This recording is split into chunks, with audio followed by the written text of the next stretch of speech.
नमस्कार, कार्यक्रम सूक्ष्म दृष्टिमा यहाँहरूलाई स्वागत छ। प्यारा दर्शकहरू, आज म एमसीसी र सरकार अनि राजनीतिक दलको बारेमा चर्चा गर्नेछु, सूक्ष्म रूपमा कुराकानी गर्ने प्रयास गर्नेछु। यो एमसीसी सन् 2014 मा परियोजना छानियो नेपालका लागि र 2017 मा तत्कालीन अर्थमन्त्री ज्ञानेन्द्रबहादुर शाहीले हस्ताक्षर गर्नुभयो र यसलाई विशेष गरी 2076 साल असार 30 गते प्रतिनिधि सभाको विधेयक शाखामा दर्ता गरेर राखिएको छ। अब यसलाई पास गर्ने कि नगर्ने भन्नेमा दलहरू बीच नै मत भिन्नता छ। सत्ता गठबन्धन दलकै केही दलहरू यसको विपक्षमा छन् भने नेपाली कांग्रेस लगायतका केही दल यसको पक्षमा छन्। अब यो एमसीसी कसरी अगाडि बढ्छ? वास्तवमा एमसीसी इन्डो पेसिफिक अन्तर्गत पर्छ कि पर्दैन? यसमा धेरै कुराहरू आइराखेका छन्। एक थरीले भन्छन् यो पास गर्नुपर्छ।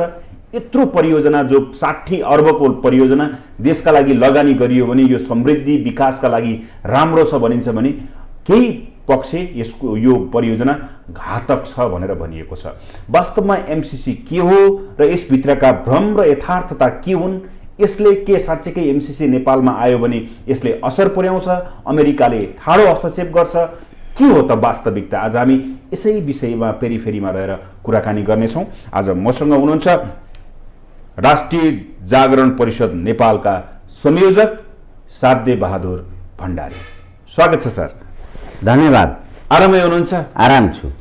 अघि पृष्ठभूमिमा पनि म बोलिसकेँ। हजुर।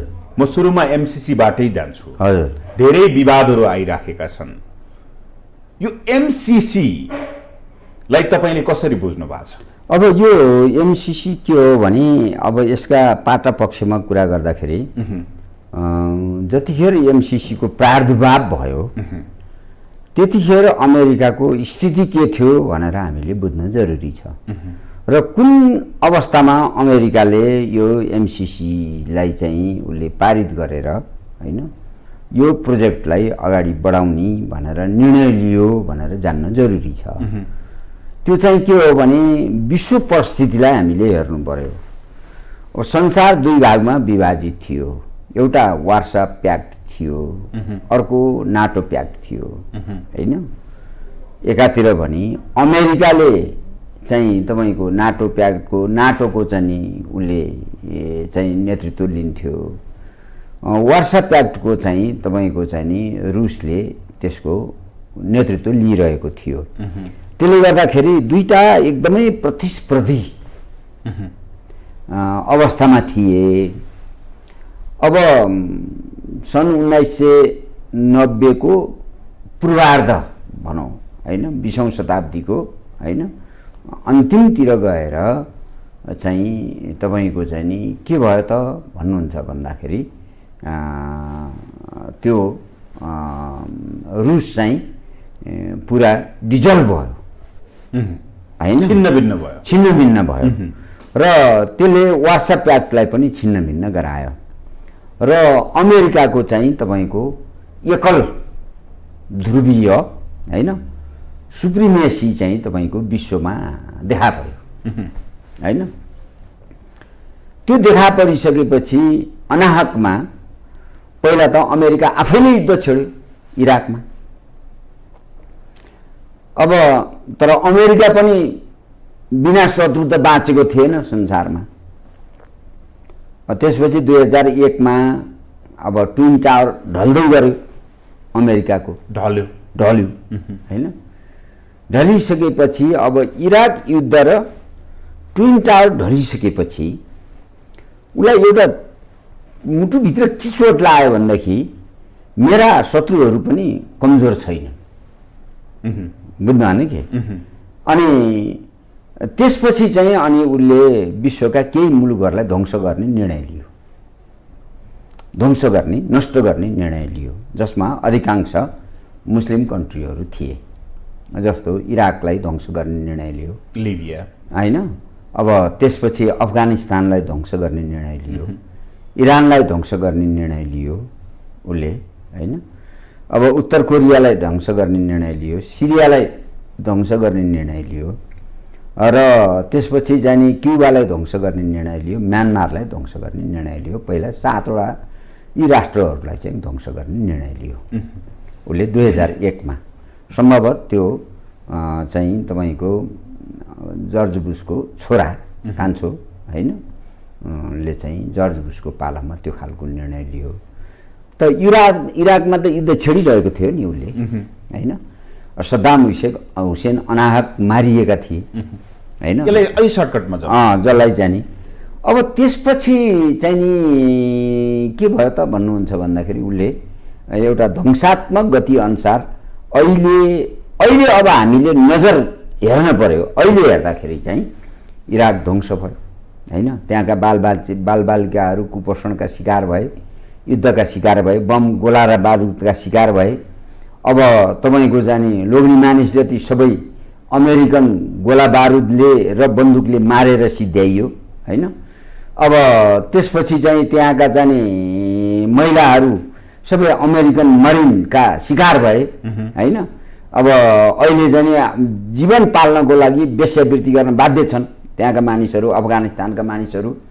भनेपछि चाहिँ वृद्धहरू सबै चाहिँ युद्धले मारिए र जमिन चाहिँ के भयो त भन्दाखेरि मरुभूमि भयो। बुझ्नु होइन कि यही खालको स्थिति तपाईँको अफगानिस्तानको छ, यही खालको स्थिति सिरियाको छ, यही खालको स्थिति लेबननको छ, यही खालको स्थिति अहिले तपाईँको जाने लिबियाको छ होइन। अब अमूर्त ढङ्गले अमेरिकाले दुईटा राष्ट्रलाई, टर्कीलाई र भेनेजुएलालाई शत्रु घोषणा गरिसकेका छ। त्यहाँ उसको नजर अब त्यतातिर तानिएको छ र यो चाहिँ एमसिसी मार्फत थप 4वटा राज्यलाई फेरि उसले शत्रु घोषणा गरेका छ। एउटा चीन, एउटा रुस, अर्को उत्तर कोरिया र अर्को चाहिँ इरान। भनेपछि तपाईँको अमेरिकालाई हामीले कसरी बुझ्ने र उसले एमसिसी मार्फत नेपालमा भित्राउन के हो चाहेको भन्ने कुरा यसले प्रश्न देखाउँछ कि अमेरिका युद्ध चाहन्छ। युद्धको लागि चाहिँ 50-60 अर्ब लगानी गर्न खोजेको हो त अमेरिकाले। त्यसो भए त्यसमा प्रश्न छ उसको। तपाईँको जुन देशमा 5 वर्षको योजना हो उसले जति वर्षकै वर्ष होस् उसले त्यस देशको आर्थिक स्रोतहरू कब्जा गर्नको लागि लगानी प्रोत्साहन गर्ने हो। लगानी दिने भनेको त्यो देशको आर्थिक स्रोतहरू जति छन् जसले अर्थ निर्माण गर्छ होइन। अब ती चिजको चाहिँ नि तपाईँको स्रोत कब्जा गर्ने, त्यसको लागि लगानी एक। दोस्रो राजनीतिक क्षेत्रमा अति दक्षिणपन्थी भनेको युद्ध नै हो फेरि। बुझ्नु होइन कि होइन। उसले नाफा आर्जन विश्वबाट के गर्छ, केबाट गर्छ? माछा बेचेर गर्छ? गर्दैन। कुखुरा बेचेर गर्छ? गर्दैन। उसले नाफा आर्जन चाहिँ तपाईँको गहुँ बेचेर गर्छ, अन्नपात बेचेर गर्छ? गर्दैन। साइन्टिस्ट सामान बेचेर गर्छ? गर्दैन। उसले त हतियार बेचेर नाफा गर्ने हो। बुझ्नु भएन कि हतियार त मानिस मार्नु पर्यो हतियारलाई। त्यसले गर्दाखेरि युद्ध नै उसको व्यापार हो। त्यसकारण यो एमसिसी मार्फत नेपालमा भित्राउन खोजेको चाहिँ उसको युद्ध नीति हो। पहिला कुरा हामीले नीति हो भनेर हामीले कसरी सोझे भन्न सक्छौँ? अब तपाईँको जाने यसलाई खण्डन गर्ने अर्को के छ र? विश्व त जाने सारा टटकारो छ नि त होइन। अमेरिकामा अमेरिकन सेना भित्र्याउने 2001 मा अमेरिकन सेना भित्र्याउने जो चाहिँ तपाईँको जाने इराकका नेताहरू थिए ती सबै जनताले वा गोला बारुदले मारेर सिद्धियो। मरेछ, कोही पनि छैन अब बाँकी। बुझ्नु भएन कि जसले अफगानिस्तानमा अमेरिकन सेना भित्रै आयो, अब्दुल्ला कहाँ छन् त्यो थाहा छैन, सम्भवतः मरिसक्यो होला होइन। घानी भागेर गए, अरू सबै मरिसक्यो। अब यहाँनिर तपाईँले त्यो भनिरहँदाखेरि एमसिसी को न्युमा युद्ध आकलन तपाईँले अघि भन्नुभयो कि अदृश्य रूपमा चाहिँ चीन, रुस लगायतका केही देशहरूलाई उसले चाहिँ दृश्य रूपमा शत्रु रूपमा घोषणा गरेछ। अब त्यसको लागि एमसिसी यहाँ ल्याएको हो त, त्यसरी बुझाउँ त हो। यसलाई दुईटा कारणले अमेरिकालाई होइन, नेपालमा दुईटा कारणले भित्रियो। पहिलो कुरो त यो हाम्रो आवश्यकता नै होइन। पहिलो किन आवश्यकता होइन भन्दाखेरि यो परियोजना बनाउँदाखेरि एमसीसी का पदाधिकारीहरू जो चाहिँ तपाईँको नेपालको आर्थिक क्षेत्रको चिरफार भन्ने किताब हेर्नुभयो भनेदेखि उनीहरू सुरुदेखि गाँसिएर नेपालका प्रशासकहरूसँग गाँसिएर नेपालका राजनैतिक क्षेत्रसँग गाँसिएर अमेरिका चाहिँ तपाईँको त्यसमा आएको छ पहिलो कुरा हैन। दोस्रो कुरा अहिले त खण्डन पनि भइसक्यो यो चाहिँ तपाईँको अनुदान होइन, बुझ्नु भने के यो चाहिँ लगानी हो। त उसले कुन ठाउँमा लगानी गर्छ त भन्दाखेरि जुन देशको आर्थिक स्रोतहरू कब्जा गर्नुपर्ने छ त्यस देशमा मात्रै लगानी गर्छ। र कुन परिवेशमा लगानी गरे अब हामी परिवेश पनि टुङ्ग्यौँ, बुझ्नु भने के दक्षिण पूर्व एसियामा युद्धले छेदपिछेद भएको दुईटा राज्य दुईटा राष्ट्र, एउटा श्रीलङ्का एउटा नेपाल हैन। श्रीलङ्का 25 वर्षभन्दा बढी युद्ध भयो हैन, जसले गर्दा 1 लाखभन्दा बढी मानिसहरू मारिए हैन। र एउटा चाहिँ तपाईँको अब तपाईँको प्रभाकरणको पार्टी त सिद्धियो मारेरै सिद्धियो मरेरै सिद्धि। त्यो अवस्थामा श्रीलङ्कामा रोप्यो। नेपालमा पनि 10 वर्ष सशस्त्र द्वन्द्वकाल थियो अनि द्वन्द्वबाट जब बिउतिँदै थियो नेपाल बिउतिरहेको अवस्थामा फेरि चाहिँ यो नेपाल चाहिँ तपाईँको अर्को रेजिम चेन्ज हुँदै थियो नि त हैन। राजतन्त्रबाट गणतन्त्रतिर जाँदै थियो, संविधान नयाँ लेखिँदै थियो हैन, गैर नागरिकहरूलाई नागरिकता प्रशस्त मात्रामा वितरण गरिँदै थियो नेपालमा हैन। त्यो विभिन्न खालका द्वन्द्वहरू थिए। त्यो द्वन्द्वको चपेटामा परिरहेको अवस्थामा त्योबाट मुक्ति लिन नेपालले खोजेको बेला ठ्याक्क एमसीसी त्यही बेला ल्याएको छ 2012 को चाहिँ तपाईँको चाहिँ 12 को जनवरीमा हैन। 2012 को जनवरीमा भन्नुको मतलब त्यो चाहिँ डाक्टर बाबुराम भट्टराईले यसलाई सकारात्मक रूपमा अगाडि बढाउनलाई पहिलो पटक उनीले लेखेको पत्र 2014 मा छानियो नेपाललाई। अब 2014 मा छानियो तर 2012 मा उनले लेखे बाबुराम भट्टराईको पालामा। त त्यो पनि बाबुराम भट्टराईले आफ्नो चाहिँ जुन छाला हो त्यो छालामा त 17,000 मानिसको रगत लतपत्तिया थियो। अमेरिकाले बाबुराम भट्टराईलाई तपाईँको आतंकवादीको बिल्ला लगाएको थियो, आतंकवादीको किल्लाभित्र राखेको थियो। त बाबुराम भट्टराईको फेरि यो रमाइलो प्रसङ्ग छ, थोरै भन्न दिनुभयो भने एकदम सर्टकटमा। अब बाबुराम भट्टराई जान चाह्यो अमेरिका, किन त भन्दा उसको गुरुआमा जो पिसकोरको चाहिँ CIA को मान्छे थिए हैन, उनी पढाउने हैन, त्यो त वृद्ध थिइन्, उनी अमेरिकामै थिइन्, सम्भवतः अहिले त अब छैनन् थाहा छैन, तर वृद्ध थिइन्। उनलाई भेट्न आफू बाबुराम भट्टराई आफू प्रधानमन्त्री भएको ख्वाब अब गुरुआमालाई देखाउनको लागि चाहिँ नि उनलाई लालसा त्यतातिर पनि भयो। अमेरिका गए भनेपछि अब नेपालमा धाक लगाउनु त सजिलो भयो नि त हैन। त त्यसको लागि चाहिँ नि उनले प्रोसेस चलाए तर अमेरिकाले भिसा दिएन।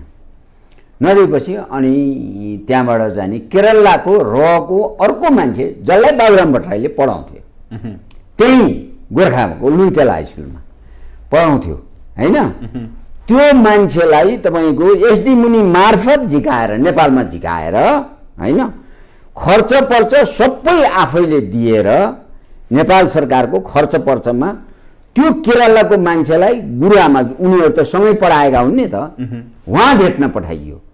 र उनले 4 महिनाको चाहिँ अभ्यास पछि बाबुराम भट्टराईले टिकट पाउने भए अमेरिका जानको लागि। त कुन शर्त भन्दाखेरि एउटा चाहिँ अति साम्राज्यवादी र साम्राज्यवादीहरूको स्वार्थ पूर्ति गर्ने गरेर कथित लगानी भित्राउने नाममा लगानी बोर्ड गठन गरिदिने, बुझ्नु भएन के।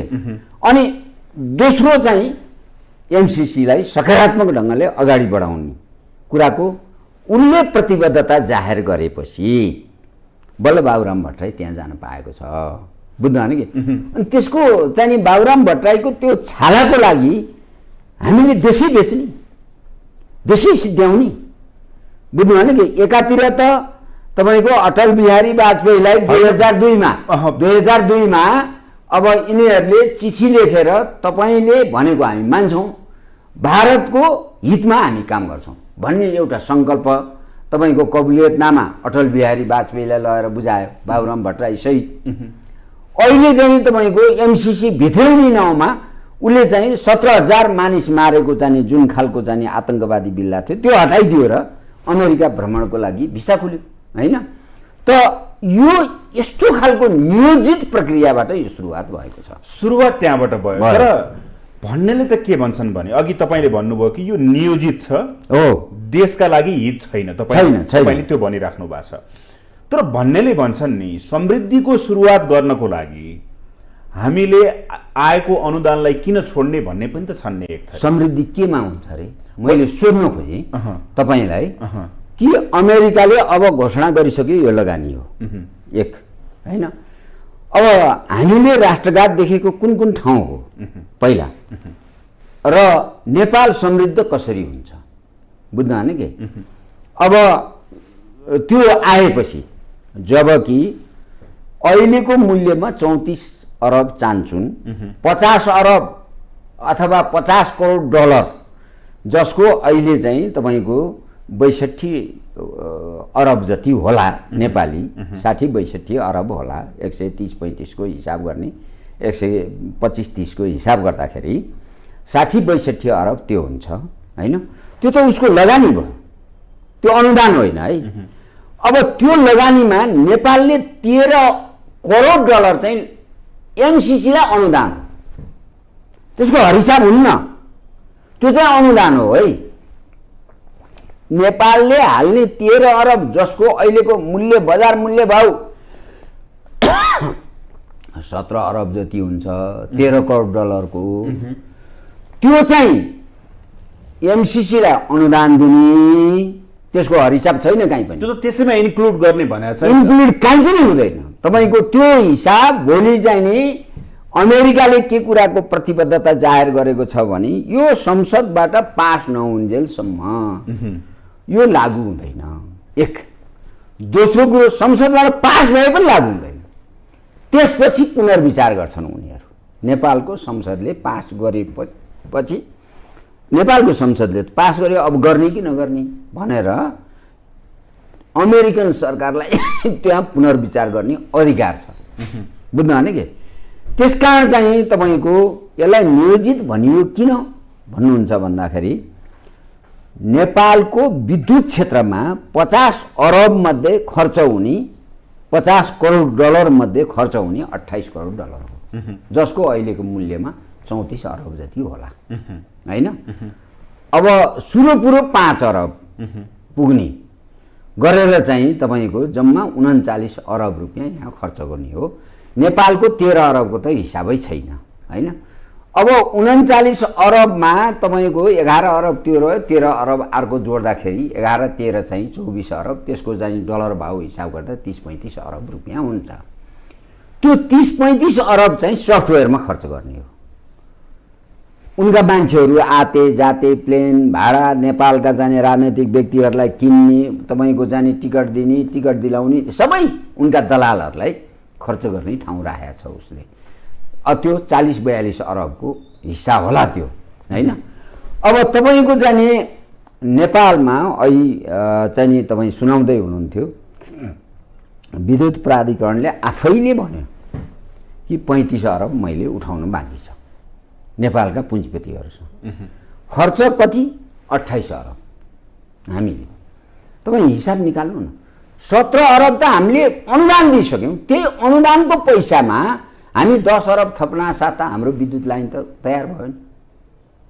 हामी आफै गर्न सक्छौँ, आफै गर्न सक्छौँ। एक 74 अरब रुपियाँ एनसेलले कर तिरेको छैन बुझ्नु भने के। 14 अरब रुपियाँ मुद्दा मामिलाबाट हारेर बसेका मान्छेहरूसँग पैसा उठाउन, जरिवाना उठाउन बाँकी छ। 6 अरब रुपियाँको चाहिँ तपाईँको जाने त्यो चाइनिज विमान चाहिँ 6वटा विमान अहिले ग्रान्डेड भएर बसेको छ यहाँ, 6 अरब छ।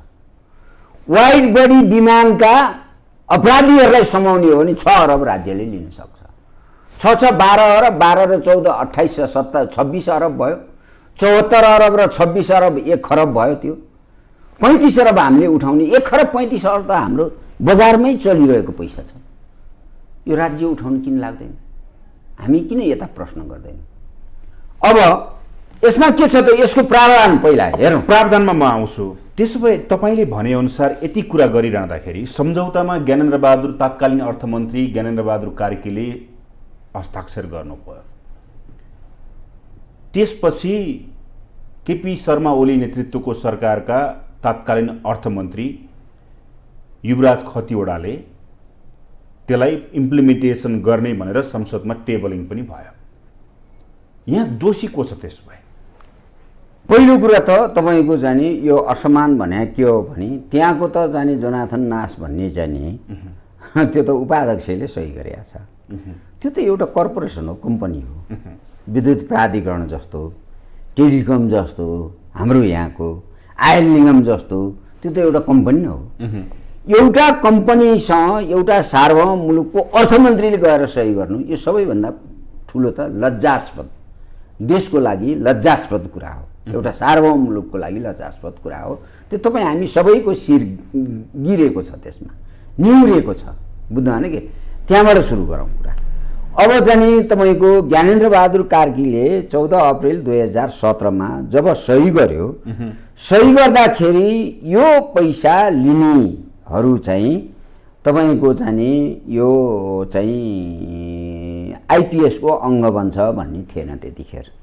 17 ओके, 17 को अप्रिलमा, तर 17 को डिसेम्बरमा आइपुग्दाखेरि उसले निर्णय गर्यो जसले जाने हाम्रो एमसिसीको पैसा लिन्छ दक्षिण पूर्व एसिया क्षेत्रमा, त्यो चाहिँ स्वतः आइपिएसको एउटा अङ्ग बन्छ भन्यो, स्वतः। बुझ्नु भएन के?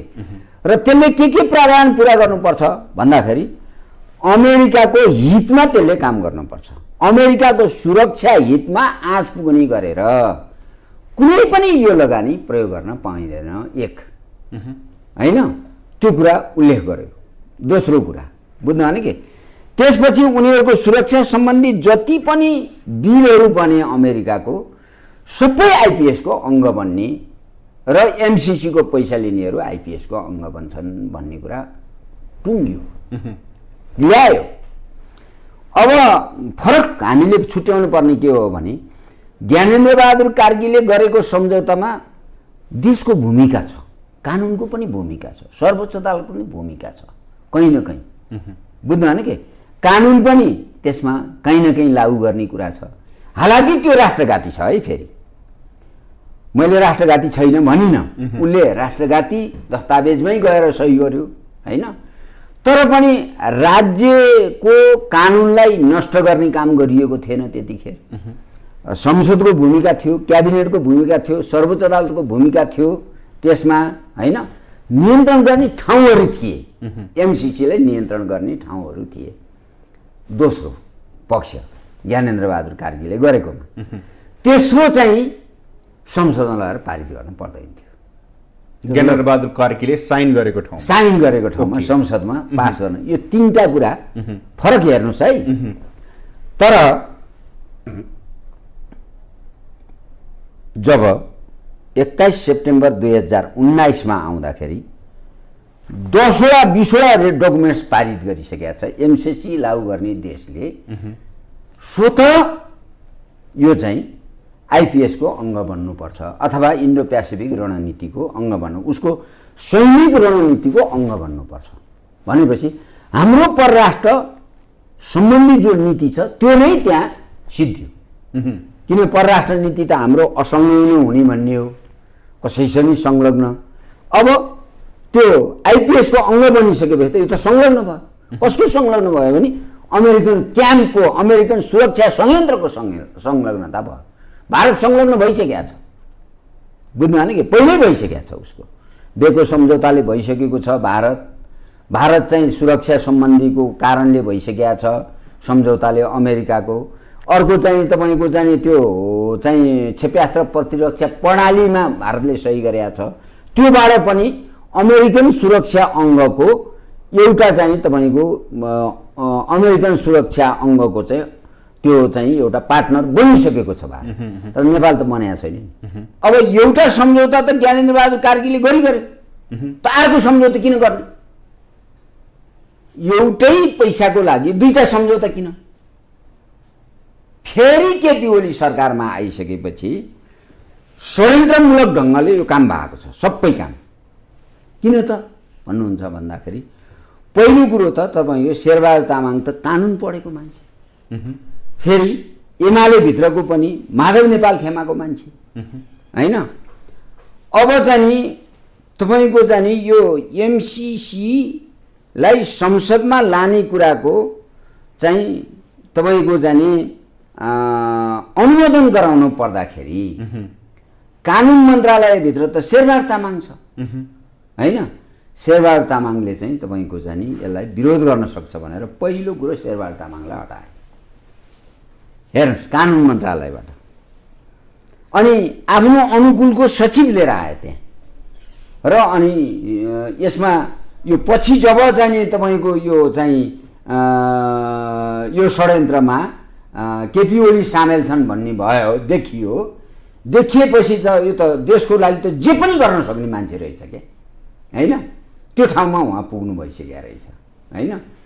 अब त्यसपछि शेरबहादुर तामाङ आइसकेपछि 2075 साल के अरे भानुभक्त ढकाल ल्याइसकेपछि 2075 साल पुसको 26 गते होइन। अब के भयो त भन्दाखेरि एउटा 21 सेप्टेम्बर 2019 मा अर्को सम्झौता गर्यो होइन।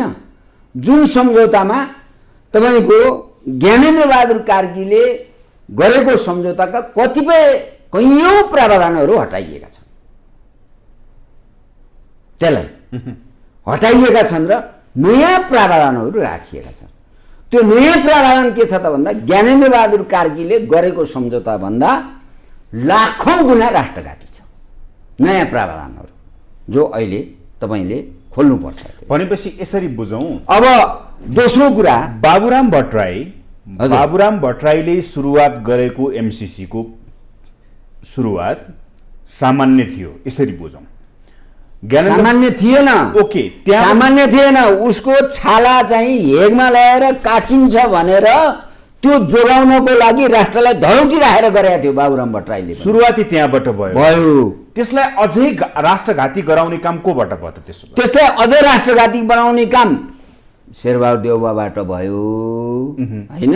डकुमेन्ट्समा सही गरेर त्यसलाई लाखौँ गुणा वृद्धि गरेर राष्ट्रघाती बनाएर गराउने काम चाहिँ केपी ओलीबाट भयो। बुझ्नु भने के जब केपी ओली आफै त्यसमा संलग्नता देखियो होइन, देख्दाखेरि उनले पहिला त कानुन मन्त्रीलाई हटाए। त्यो प्रयोजन के छ त भन्दा एमसिसीलाई तपाईँको अनुमोदन संसदबाट अनुमोदन गराउन कानुन मन्त्रालयबाट सिफारिस गराउने प्रयोजनबाट शेरबहादुरलाई हटाइयो, शेरबहादुर तामाङ हटाइयो पहिलो होइन। अब सेप्टेम्बर 21, 2019 मा अर्को सम्झौता गरियो जसलाई कार्यान्वयन सम्झौता भनियो। एउटा सम्झौता चाहिँ तपाईँको टुङ्गिँदै छैन, त्यो सम्झौता नटुङ्गिकन अर्को सम्झौता भयो। यो दोस्रो दुईटा सम्झौता हामीले प्रश्न उठाउनु पर्ने, दुईटा सम्झौता किन गर्नु पर्यो एउटै विषयमा एक। अनि जतिखेर युवराज खतिवडाले त्यो सम्झौता अर्थमन्त्रीको हैसियतले सम्झौतामा सही गर्यो त्यतिखेर चाहिँ नेपाल यो इन्डो पेसिफिक रणनीतिको अङ्ग हो है भनेर चाहिँ अमेरिकाले घोषणा पनि गरिसकेका छ होइन। एमसिसी लागू गर्ने देश अन्य इन्डो पेसिफिक रणनीतिको अङ्ग बन्छ भने त्यसकारण सोझै इन्डो पेसिफिक रणनीतिको अङ्ग बनाउने हिसाबले केपी ओलीको पालामा यो सम्झौता भयो। सेकेन्ड सम्झौता गर्नु चाहिँ इन्डो पेसिफिक रणनीतिको अङ्ग हो हामी भन्नको लागि गरेका छ क्या त्यो। तर अब दोस्रो कुरा के भयो यो भ्याउन दिनुहोस्। अब दोस्रो के भयो भन्दाखेरि राज्यको भूमिका सिद्धियो। बुझ्नु भने के हाम्रो देशको सबै कानुनहरू लागू नहुने एक, अमेरिकाको वर्तमान कानुन पनि लागू हुने र भविष्य बन्ने कानुन पनि नेपालले मान्नुपर्ने। भविष्यमा के कानुन बन्छ केही थाहा छ तपाईँलाई? एक युवराज खतिवडाले गरेकोमा नेपालको कानुन सिद्धियो। अनि नेपालको चाहिँ तपाईँको अर्थ सचिवलाई चाहिँ नि नेपालको विकास बोर्डले नेपालले भर्ती गरिदिने।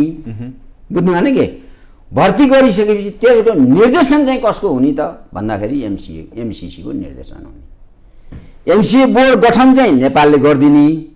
नेपालले बोर्ड गठन गरेर संसदबाट पास गरिदिएपछि उसको दायित्व सिद्धियो। त्यसपछि सबै अमेरिकाले चलाउने, कानुन पनि उसैको लागू हुने भयो, भोलि आउने कानुन पनि, भोलि बनाउने कानुन पनि नेपालले लागू गर्नुपर्ने भयो। दोस्रो, तेस्रो कुरो के गर्ने भयो त भन्दा एमसिसीले एमसिए बोर्डलाई सञ्चालन गर्ने भयो।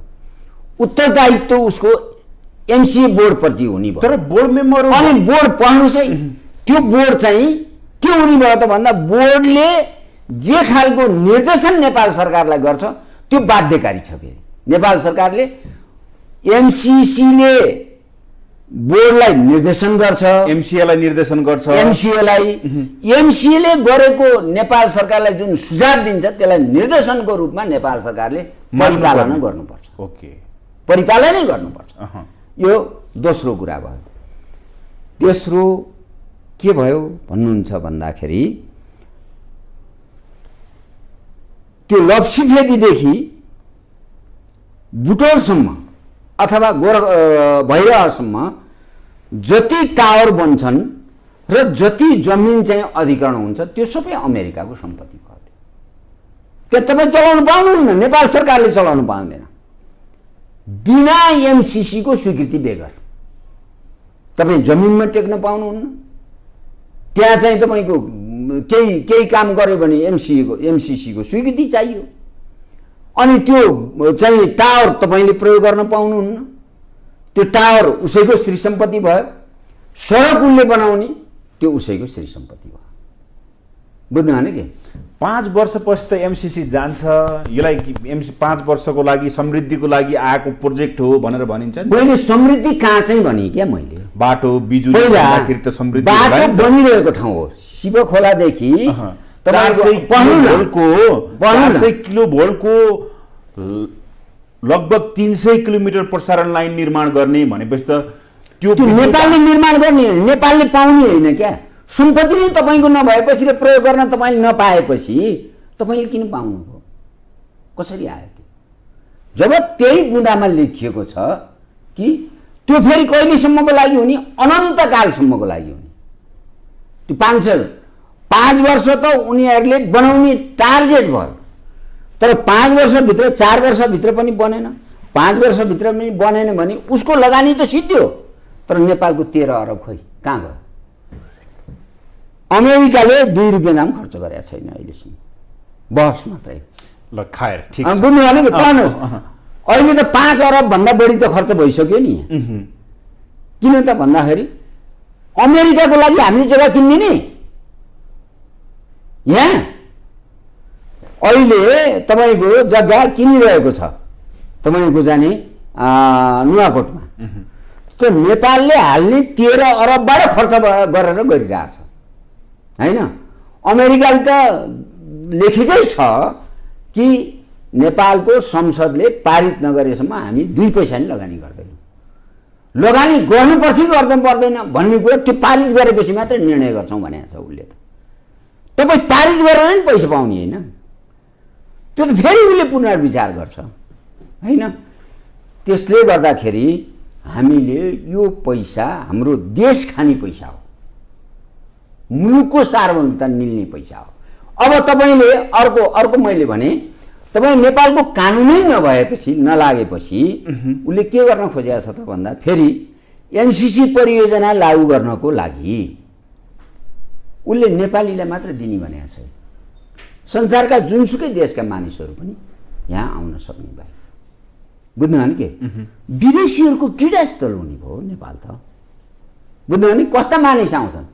अफगानिस्तानबाट मात्रै 27,000 अपराधीहरू जो अमेरिकनको पक्षमा बसेर काम गरे होइन, त्यो 27,000 मानिसहरू फाल्टु छन् अहिले। उसले अमेरिकाले लिएर जानुपर्ने बाध्यता छ, नत्र भने अफगानिस्तानमा ती चाहिँ तपाईँको तालिबानीद्वारा मारिन्छन् तिनीहरू, हिजो युद्ध अपराध गर्नेहरू, अब इराकमा युद्ध अपराध गर्नेहरू, तपाईँको लिबियामा युद्ध अपराध गर्नेहरू, भेनेजुएलामा युद्धको लागि तयारी गर्नेहरू, तपाईँलाई थाहा छ यी सबै अपराधीहरू भोलि एमसिसीको चाहिँ बोर्ड मार्फत नेपालमा आउँछन्। अनि उनीहरूले के गर्छन्? साना हात हतियारको व्यापार गर्छन् नेपालमा। यो त अनि इमेजिनेसनको कुरा भयो। इमेजिनको कुरा होइन। तपाईँ पछि लागू गर्ने, अमेरिकाले पछि बनाउने कानुन पनि नेपालले लागू गर्ने भनिसकेपछि त्यो परेन। गैर नागरिकलाई स्थान दिने भनिसकेपछि प्रतिस्पर्धाको आधारमा नागरिकता हेरिने छैन, मुलुक हेरिने छैन भनिसकेपछि भोलि चाहिँ तपाईँको चाहिँ अहिले यहाँ धेरै तर्क के गर्छन् भने यसको पछाडि तपाईँको ताइवानीहरू र तपाईँको तिब्बटियनहरूलाई ल्याउने मात्रै सोचिरहेछन्। होइन, मैले के देख्छु भने संसारभरिका युद्ध अपराधीहरू त्यसैको नाउँबाट आउँछन् जो अमेरिकाले संरक्षण गर्नु जरुरी छ। एउटा पक्ष के छ भन्दाखेरि पछिल्लो समयमा नेताहरूले के भन्नुभएको छ भन्दाखेरि एमालेकोबाट पनि तत्कालीन प्रधानमन्त्री अहिलेका वर्तमान नेकपा एमालेका अध्यक्ष केपी शर्मा ओली, शेरबहादुर देउवा लगायतका एउटा कुरा अझै टुङ्गिया छैन। म आउँछु त्यसमा आउँछु। उहाँहरूले के भन्नुभएको छ भने एमसीसीको विरोध गर्ने भनेका नपढेका, नजानेका र चीनबाट स्वचालित, यो शब्द प्रयोग गर्नुहुन्छ। मैले यो कुरा पहिला टुङ्ग्याइदिउँ होइन। केपी ओलीको पालामा फरक भएको कुरा के हो भने होइन, एउटा त आइपिएसको अङ्ग बनिसकेपछि यसलाई अर्को सम्झौता गर्यो। दोस्रो कुरा चाहिँ तपाईँको राज्यको भूमिका अन्त्य गर्यो। नेपालको कानुन नलाग्ने, नेपालको संविधान नलाग्ने, नेपालको चाहिँ जुनसुकै अपराध उनीहरूले गरे पनि नेपालको कानुनले अभियोजन गर्न नपाउने, बुझ्नु भने के यो सारा कुरा गरेर गर्यो। अनि त्यसपछि त्यो एमसीसीले जति परियोजना बनाउँछ त्यो सबै उसकै श्री सम्पत्ति हुने, नेपालको नहुने, उसले हस्तान्तरण गर्न नपर्ने होइन। 5 वर्षको लागि भनेको ठाउँमा अनन्तकालसम्म रहने, अमेरिकाको अस्तित्व रहेसम्म रहने भयो त्यो होइन। अब त्यसपछि नेपालको आर्थिक क्षेत्रमा वा प्रशासनिक क्षेत्रमा तपाईँको एमसीसीले चाहिँ तपाईँको निर्देशन गर्ने, एमसिएले निर्देशन गर्ने नेपाल सरकारले, त्यो नेपाल सरकारले मान्न बाध्य हुने होइन कुराहरू त्यसमा पछि थपियो होइन। र अनि त्यसलाई चाहिँ कानुनी रूप दिने कसरी त भनिसकेपछि यसलाई चाहिँ संसदबाट पास गर्ने।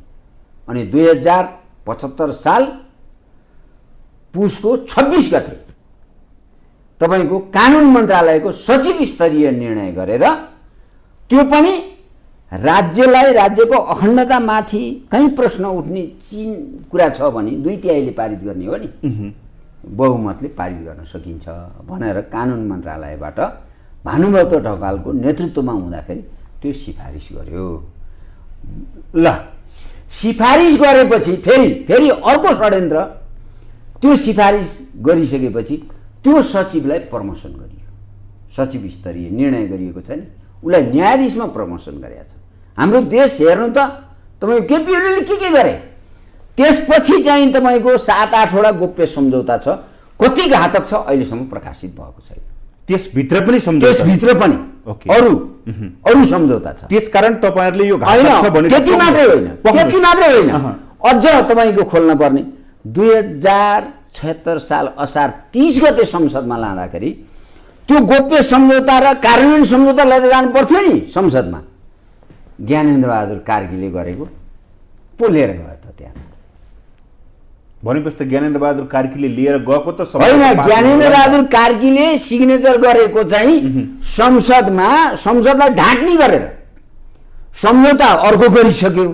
ज्ञानेन्द्र बहादुर कार्कीले गरेका सबै सम्झौताहरू परिवर्तन गरिसक्यो। यहाँ युवराज खतिवडाले हेर्नुहोस्, त्यो चाहिँ तपाईँको संसदमा लिएर गएन। ज्ञानेन्द्र बहादुर कार्कीले गरेका चाहिँ तपाईँको संसदमा दर्ता गर्न लिएर गयो। सांसदलाई पनि ढाँट्ने, बुझ्नु भने के। अनि बिचमा अब यसले के देखिन्छ भने अमेरिकाका विकसित जति नीतिहरू छन् 2017 भन्दा पछि जे जति कुराहरू विकसित हुँदै गएका छन्, उनीहरूलाई के गर्न मन लागेको छ नेपालमा, त्यो सबै सम्झौता चाहिँ तपाईँको गोप्य ढङ्गले गर्दै त्यसमा बदल्दै थाक बनाउँदै लिएर गएको छ। अब यत्रो तिगडम गरेको नेकपा एमाले तपाईँको भाषामा अहिले पास नगर्ने भनेर हिँडिरहेछ, के हो कुरो? कसले एमाले पास गर्दैन भनेर कसैले भनेर? नबुझ्ने मान्छेले होइन, केपी ओलीले भन्नुभयो र चुप्प लाएर बसेको अवस्था किन त त्यसो भए? चुप्प लाग्ने भने पास गर्ने भने हो के कसरी बुझ्नुहुन्छ? यो एमसीसीका कारण सत्ता गठबन्धन उलटपुलट हुने देख्नुहुन्छ तपाईँ? मैले त्यस्तो देख्दिनँ। मैले केपी ओली भन्दा 10 गुणा पढे लेखेका मान्छे काङ्ग्रेसभित्र छन्। केपी ओलीले गरेको राष्ट्रघाती सम्झौताको समीक्षा नगरिकन काङ्ग्रेसले पास गर्नै लिएर जाँदैन। अहिले त छलफल चलिरहेछ। त काङ्ग्रेस कहाँ आउनु पर्यो पहिला पढ्नु न। काङ्ग्रेसले के मात्रै पढ्यो भने ज्ञानेन्द्र बहादुर कार्कीले गरेको सम्झौता मात्रै पढ्यो क्या। त त्यो पछि भएका गोप्य सम्झौता र होइन त्यसपछि केपी ओलीले गरेको सम्झौता काङ्ग्रेसले पढ्नु पर्यो नि।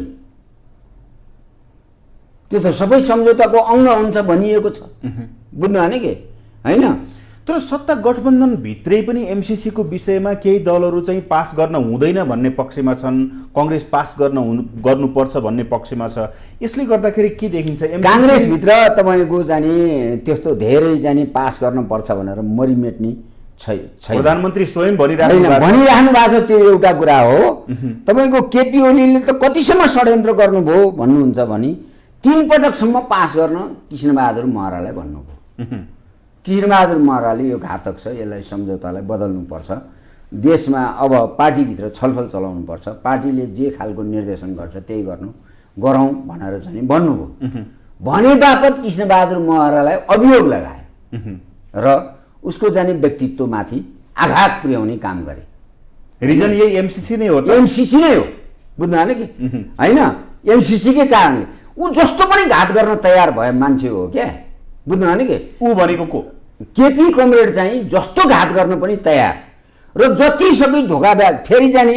अहिले के छ केपी कमरेडको भन्दाखेरि शेरबहादुर देउवालाई ललिपप देखाएको चाहिँ तपाईँको जाने होइन, तपाईँको जाने मसँग मिल होइन, गठबन्धन भत्का, एमसीसी पास गरिदिन्छु भने हो। तर शेरबहादुर देउवाले के बुझ्छ भन्दाखेरि केपी जति धोकेबाज नेपालमा कोही पनि छैन भन्ने पनि बुझ्छ है। बुझ्नु भने के आफ्नै पार्टीका आफ्नै साथीहरूलाई धोका दिन सक्ने मान्छेले होइन, शेरबहादुर देउवा त कुनै ठुलो कुरो होइन। त्यसैले काङ्ग्रेसले केपीले दिने धोकेबाजको रूपमा जसरी हेरेको छ, मैले काङ्ग्रेस त्यो स्तरमा उठेर गठबन्धन भत्काएर केपीको पछि लागेर होइन जान्छ भन्ने मलाई लाग्दैन। तपाईँले यो भनिरहँदाखेरि एमसीसीको पक्षमा र विपक्षमा अहिले म तपाईँसँग कुरा गर्दाखेरि तपाईँ एमसीसी राष्ट्रघाती छ भनेर भनिराख्नु भएको छ। होइन, यो त मैले भनिसकेँ तपाईँलाई। केही व्यक्तिहरू भन्नुहुन्छ यो राष्ट्रको पक्षमा छ, समृद्धिको पक्षमा छ। म अघि पनि भनिराखेको थिएँ। मैले भनिसकेँ पक्ष र विपक्ष हुनुको कारण समृद्धि चाहिँ कहाँ देख्नुभयो भने क्या मैले कहाँनिर समृद्धि विपक्षमा जब तपाईँले जाने 28 अरब रुपियाँ खर्च गरेर अमेरिकाले ट्रान्समिसन लाइन बनाउँछ, नेपालको पैसा खर्च गरेर अनुदान, नेपालले दिएको अनुदानको पैसा खर्च गरेर अधिकरण गरेको जग्गा लिन्छ होइन, त्यो दुईटै उसैको स्वामित्वमा जान्छ।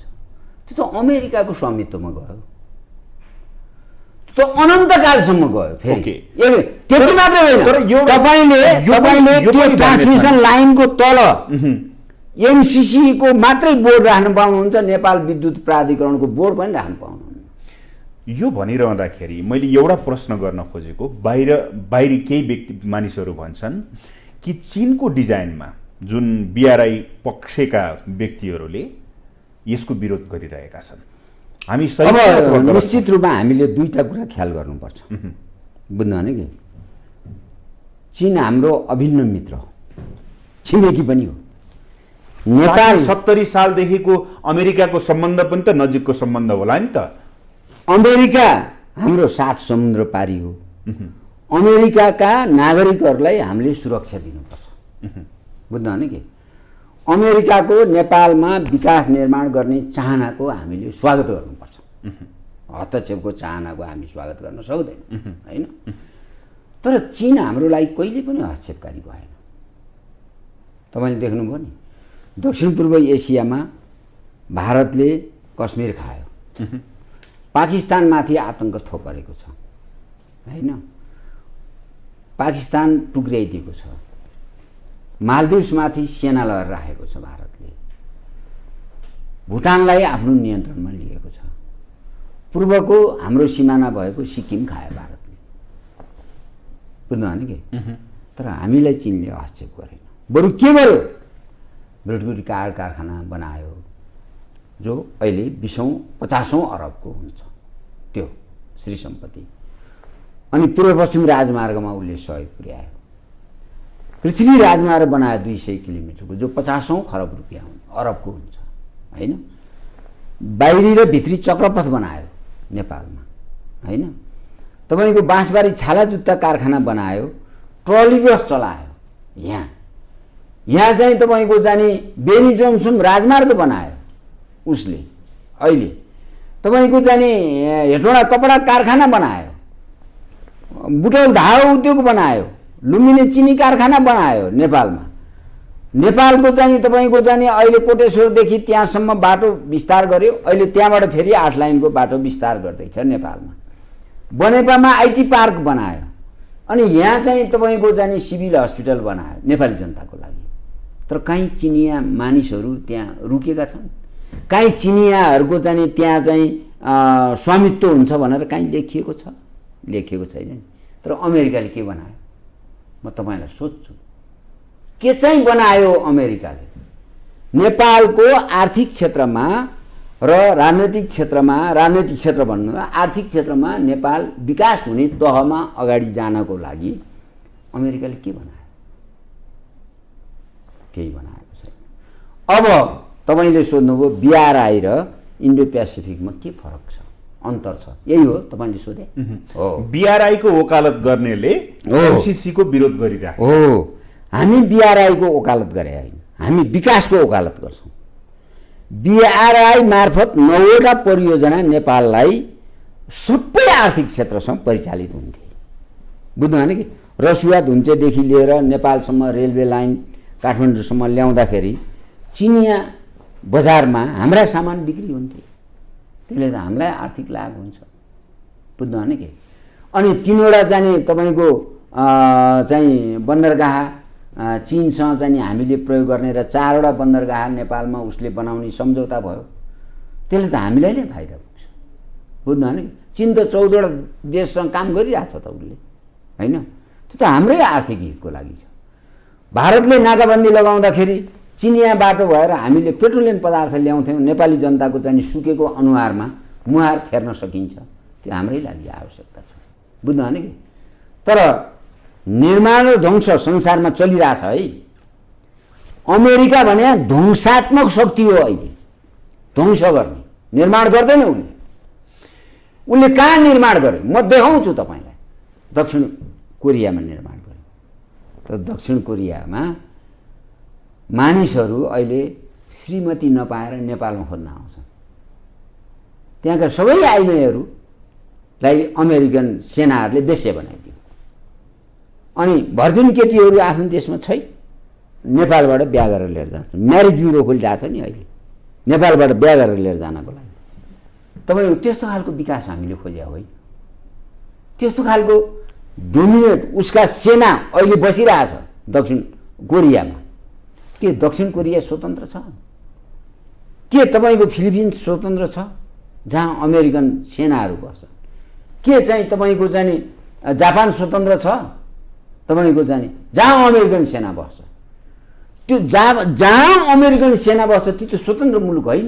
यहाँ त काम गर्ने मान्छे आउने हो नि, सेना कसरी आउँछ? सेना आउँछ भने नि मैले त्यो आरोपै छैन।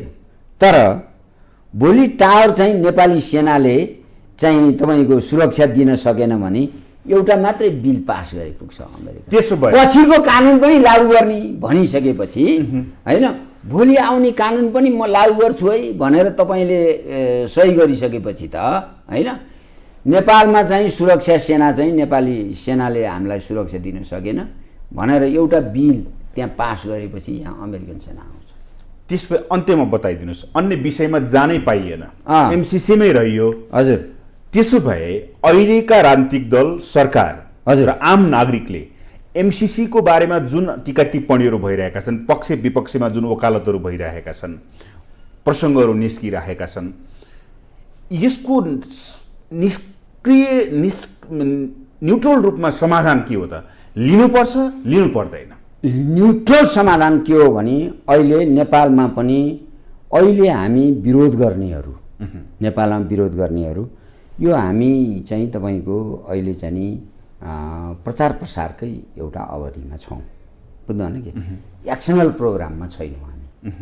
एक्सनल भने घातक हुन्छ। अब त यो त पास हुँदैछ भन्छन्। बुझ्नु भने कसैले पास गर्न खोज्यो भने एक्सनल प्रोग्राममा जानुपर्छ हामी। बुझ्नु भने कि जस्तो नुवाकोटका जनताले 6 पटक प्रधानमन्त्री भएको तपाईँको रामशरण महतलाई त गालामा चड्कन हाने नि त, होइन? देखियो नि त्यो त। त्यसले के भयो, उसको सिक्कै नुवाकोटी जनताको अगाडि चाहिँ उसको नुर गिर्यो, होइन? एउटा त जस्ता पाता बेचेर खान खोजेको थियो उसले, त्यो भण्डाफोर भयो, त्यहाँबाट नुर गिरिया थियो। अब अहिले चाहिँ तपाईँको त्यो भयो, फेरि नुर गिर्यो। अहिले चाहिँ नि हाम्रो परराष्ट्र मन्त्री आफ्नो गाउँ जानुहुन्न, गाउँले चुट्छन् भनेर भन्नुहुन्छ उहाँ। एमसिसीको बारेमा मैले बोल्न मागिहालेँ, कसैले भने बोल्नु पर्यो, अनि शेरबहादुर देउवाको कुरा बोल्न साथ मलाई गाउँले चुटिहाल्छन् भन्ने ठाउँमा उनी पुगे। बुझ्नु भने कि भोलि कुनै पनि सांसदले, बुझ्नु भने कि केपी ओलीले गरेका र गोप्य सम्झौताहरू जति छन् त्यो सबैको विश्लेषण नगरिकन एमसिसीलाई पारित गर्ने कसैले कोसिस गर्यो भने, बुझ्नु भने कि त्यो गाउँ छिर्न पाउँदैन। बुझ्नु भने फेरि सभासद भएर आउने कुरा त जोडिदिनुहोस्, त्यो गाउँ छिर्न सक्दैन। जनताले जब चाहिँ जनस्तरबाट लाठो बर्साउन सुरु गर्छन् नि, त्यो रोक्न सकिँदैन। हेर्नुहोस्, अमेरिकाको युद्ध नीतिलाई नेपालमा भित्र्याएर नेपाललाई प्रभावकारी रूपमा युद्धको चाहिँ भूमिमा बदल्ने, नेपाली चेलीहरूलाई अमेरिकन मरिनको चाहिँ तपाईँको रन्डी र बेस्यामा बदल्ने, त्यो त इमेजिन भयो कि सर? इमेजिनको कुरा होइन, भएको। अफगानिस्तानमा अहिले 10औं लाख मानिसहरू अहिले चाहिँ यौन व्यापार नगरी खान पाउँदैनन्। त्यो होइन अफगानिस्तान बनाउने होइन यसले। इराकको गति हेर्नुहोस् न, बालबच्चाहरू कुपोषणले अस्ति जाने तपाईँ समाचार सुन्नुभयो होला, खाना नपाएर जाने बच्चा बेचेको, आफ्नो बच्चा बेचेको समाचार सुन्नुभयो नि। बुझ्नु भने कि त्यो खालको स्थितिबाट नेपाललाई जोगाउनुपर्छ हामीले। हाम्रा युवाहरू हो अहिले हामी दुःख पाएका छौँ निश्चित रूपमा, तर 5000 वर्षदेखिको हामी चाहिँ स्वतन्त्र छौँ र अहिले पनि स्वतन्त्र छौँ। यस अर्थमा हामी हाम्रो देशलाई मरुभूमि बनाउन चाहन्नौँ। हामी हाम्रो देशमा चाहिँ हाम्रा चेलीबेटीहरूलाई अमेरिकन सेनाको शिकार भएको हामी देख्न चाहँदैनौँ। हामी युवा र वृद्धहरूलाई चाहिँ अमेरिकनहरूको चाहिँ तपाईँको चाहिँ यो गोला बारुदको शिकार भएको हेर्न चाहँदैनौँ। हामी हाम्रो छिमेकी मुलुकहरूप्रति ढाडस बनेर बस्छौँ। अमेरिकन स्वार्थको लागि हामी चाहिँ तपाईँको आफ्नो छिमेकी मुलुकमा आक्रमणको नीति तय गर्न सक्दैनौँ र सारमा नेपाली जनतालाई हामी युद्धको भुमरीमा लान सक्दैनौँ। धेरै धेरै धन्यवाद। हजुर धन्यवाद। उहाँ हुनुहुन्थ्यो राष्ट्रिय जागरण परिषद नेपालका संयोजक साध्य बहादुर भण्डारी। हवस् त आजको लागि सूक्ष्म दृष्टि यति नै। सम्पूर्ण टिम सहित मलाई पनि आज्ञा दिनुहोस्। नमस्ते।